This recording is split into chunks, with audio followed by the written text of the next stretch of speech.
AMCON seizes Bema Omoku power projects over delay. CBN injects $210 million into foreign exchange market. Nigeria imported $60 million agricultural machinery in 2018. Plus, vandalism and poor funding cause of Nigeria's worst crude oil loss in 18 years. This and more on this edition of Business Express. I am Musa Abubakar, and compliments of the season.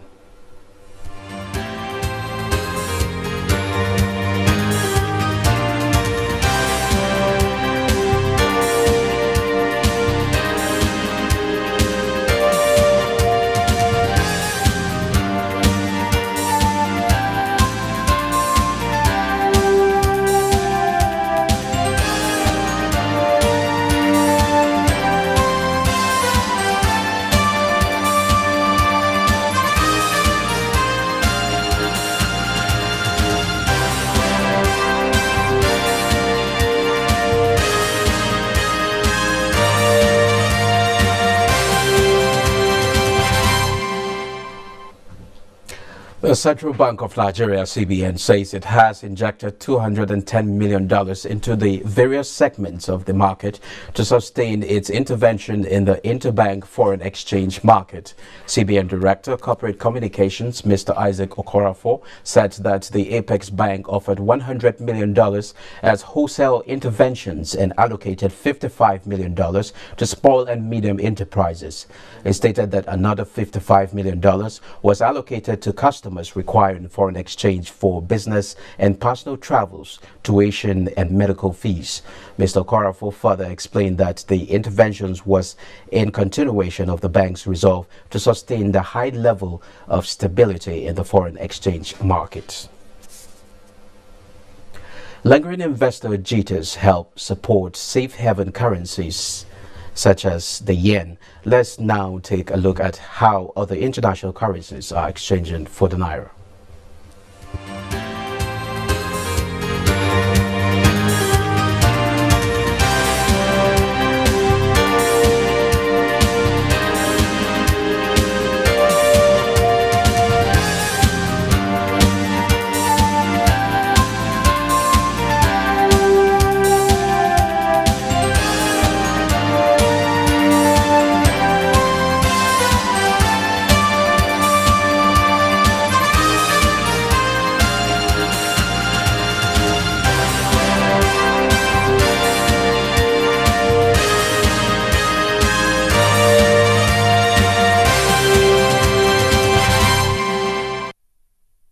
From currencies, data obtained from the United States export portal indicates that Nigeria imported $60 million worth of agricultural machinery between January and November 2018. The amount is $10 million above what was imported in 2017. The report indicated that $12 million worth of the machinery was imported from the U.S., adding that $20 million worth of the agricultural machinery was manufactured locally during the period. In 2017, the country imported $50 million worth of machinery, about $20 million above the value imported in 2016, and $10.09 million worth of this was imported from the U.S. Lagos State Governor Akinwumi Ambode says Lagos State's economy is expected to grow by 4% in 2019. The governor said this while echoing the International Monetary Fund IMF's forecast. He said with its gross domestic product GDP currently standing at $136 billion, Lagos' economy will record 4% growth in 2019, while the national economy will grow by 2.8%. The IMF has also predicted that Nigeria's GDP will grow from 1.9% in 2018 to 2.8% in 2019. Work on the construction of lead and zinc processing has commenced in Uburu community in Ebonyi State to support economic activities and create jobs around the raw materials before export. Minister of State for Mines and Steel Development, Abubakar Buhari, who performed the groundbreaking of the project, is optimistic that its timely completion will generate more income for the government and local population as Nigeria seeks to widen revenue sources. Is there to our diversification agenda. This, what we are doing today here, further goes to underscore what President Muhammad Buhari is doing for our country. Of mining, because we know with our ability and capacity and interest and commitment, we are very sure, sir, that you will make a difference and we will help you to make a difference. The Nigerian National Petroleum Corporation, NNPC, has explained why it withdrew $1.05 billion from the Nigeria Liquefied Natural Gas NLNG dividend account, stressing that Section 7 of the NNPC Act empowers it to make such withdrawals. The cash was used to support importation of premium motor spirit, also known as petrol, which is highly subsidized at the rate of 145 naira per litre, the current pump price in Nigeria. Data from the NNPC indicates that petrol is supposed to be sold at a rate of at least 220 naira per litre, but it currently sells at 145 naira, making the price the cheapest among the countries surrounding Nigeria. Meanwhile, the Senate Committee on Gas has again confirmed that no $1.05 billion NLNG dividend is missing. The chairman of the Senate Committee, Senator Basi Albert, clarified that the ongoing investigation of the application of $1.05 billion Nigerian liquefied natural gas NLNG dividend to support the importation of petroleum products into the country had nothing to do with any missing funds, since no such money was missing in the first place. He emphasized that the engagement with NNPC was to understand the rudiments of the account flow and also to discover how the committee, working in harmony with NNPC, could make the NLNG dividend more effective and beneficial to the nation. There are indications that the 2019 financial estimates presented to the National Assembly by President Muhammadu Buhari a couple of weeks ago may be facing some difficulties as oil price slumped to $49.9 before it recovered to $51 later in the day.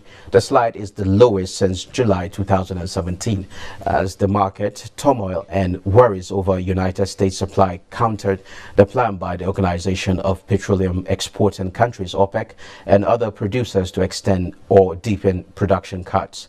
Buhari's estimates are predicated on an average price of $60, but this has not happened since the budget was presented. OPEC and its allies, including Russia, agreed to cut output early this month to boost oil price. But the price, which had climbed to $86 in October, slumped below $50. The global benchmark Brent crude declined as much as 54% to $49.93 a barrel before pairing losses to finally trade at $51.05 per barrel this Friday. Remember, you can send us your feedback via email, businessexpress@nta.gov.ng. You can also reach us on Twitter, and the handle is NTA News Now. Don't forget to use the hashtag BizX showing on your screen. Business Express continues shortly.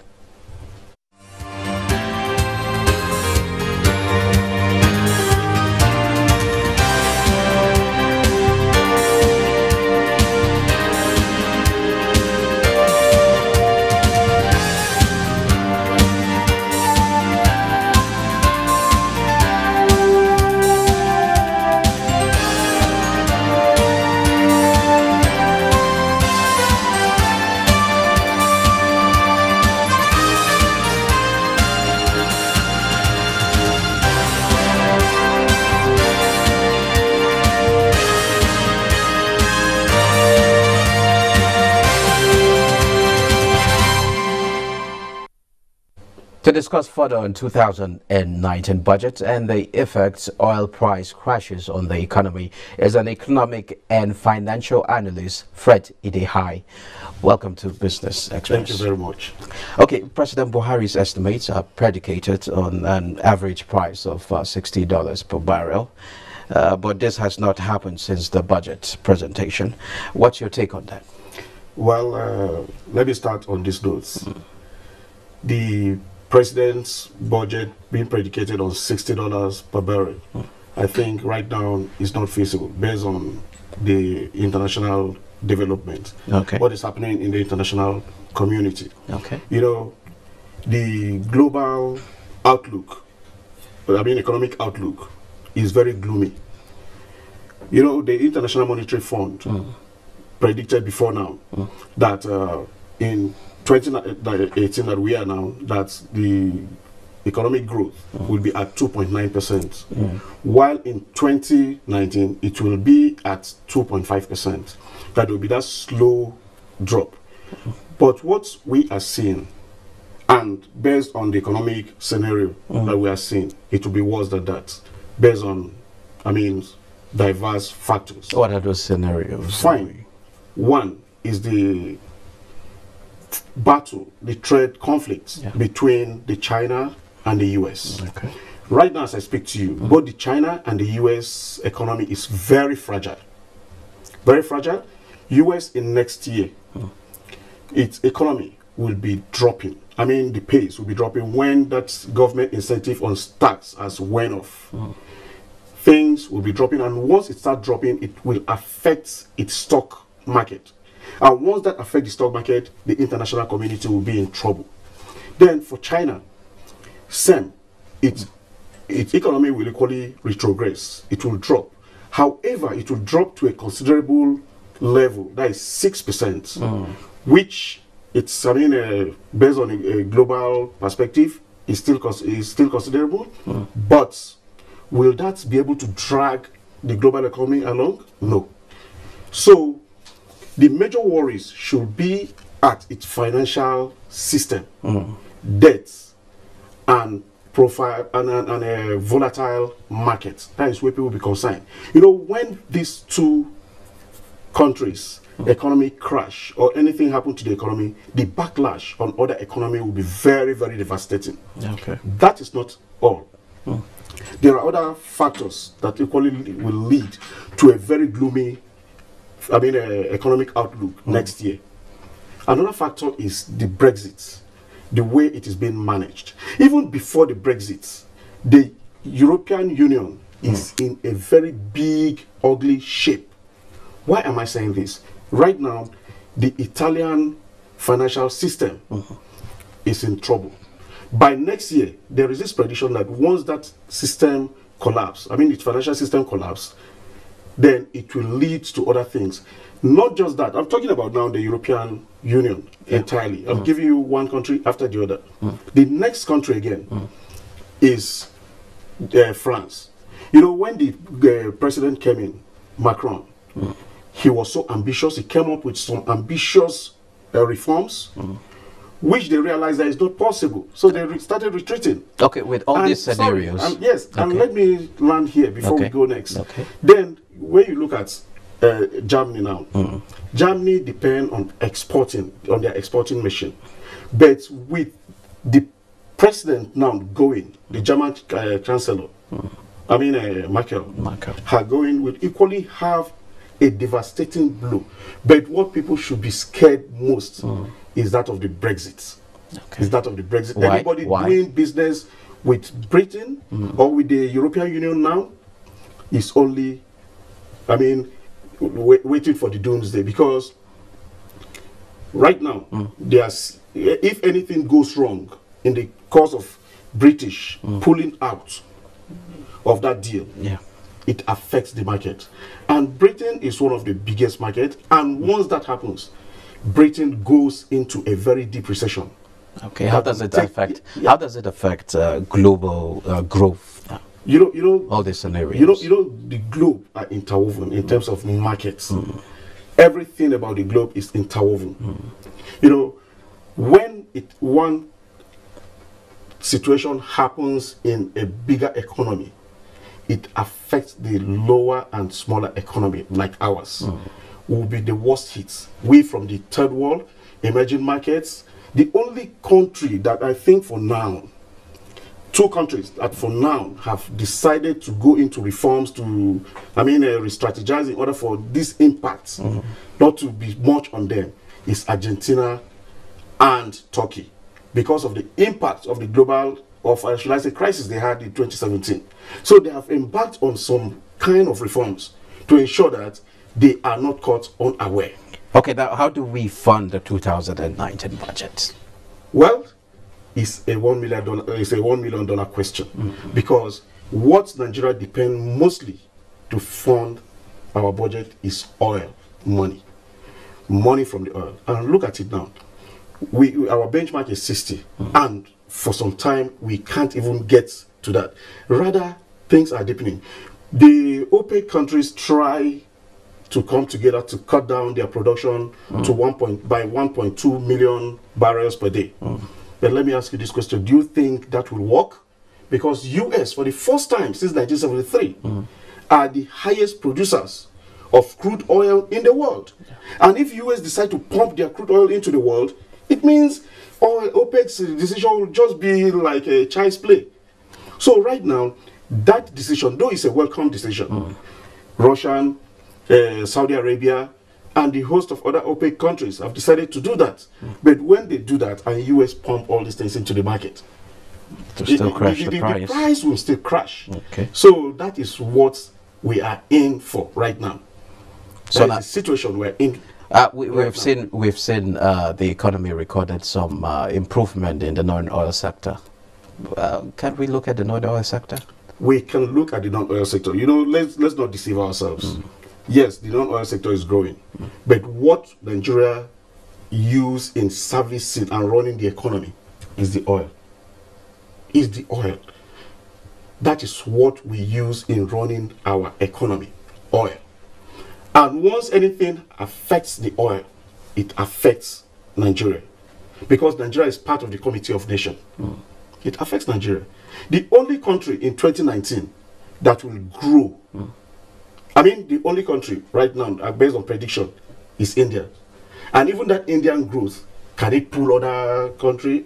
It cannot, because India is just a country, and we have bigger economies like US, we have China, and British, let's say the European Union. If anything happens to all these things, my brother, even the India we're talking about, it will affect them. Because are we likely to see more cuts from OPEC then? My fear, just like what I said, despite the cuts from OPEC, if they don't work with US and US agree to reduce their own cuts, what they pump into the market, the impact will not be really realistic. Because if, for instance, you are pumping, let's say, 5 million barrels a day, and US is pumping 10 million a day. So even if you cut your 5 million, it doesn't have any serious impacts. So now, how does that affect the efforts of government in diversifying the economy, since the idea is to get funds from the oil sector and now diversify the economy? You know, this is a wake-up call for not just Nigerian governments, but for most governments that depend on oil to start looking inward. Go back to agriculture. Okay. We have minerals. We have places like South Africa that depend largely on minerals for that's to run their economy. We have places like Kenya that use tourism and other stuff to run their economy. Okay. We have places like Botswana that use tourism to run their economy. We have tourist sites in Nigeria. We have all the resources in Nigeria. Okay. But our major concern is that we are too comfortable with free money, too comfortable with oil money. So what our government needs to do... I'm afraid we'll have to leave it there. No Thank you very much. Thank you very much. Mr. Fred Ede. Hi. Yeah. It's good to have you. Same here. Thank you. Now moving on, business mogul Femi Otedola has announced divestment of his 75% shareholding in Fort Oil to maximize opportunities in refining and petrochemicals businesses. A statement signed by Fort Oil's General Counsel Akin Leye says the decision by Otedola to divest from the downstream business is pursuant to his decision to explore and maximize business opportunities in refining and petrochemicals. Mr. Femi Otedola has reached an agreement with the Prudent Energy team investing through Ignite Investments and Commodities Limited to divest of his full 75% direct and indirect shareholding in the company's downstream business. Otedola and Aliko Dangote are in partnership for the construction of $12 billion, 650,000 barrels per day petrochemical refinery in Lekki, Lagos. The project is expected to come on stream next year. U.S. soybeans, wheat and corn futures held steady on Friday, hovering around one-monthly lows amid lack of demand and supply. Let's have a look.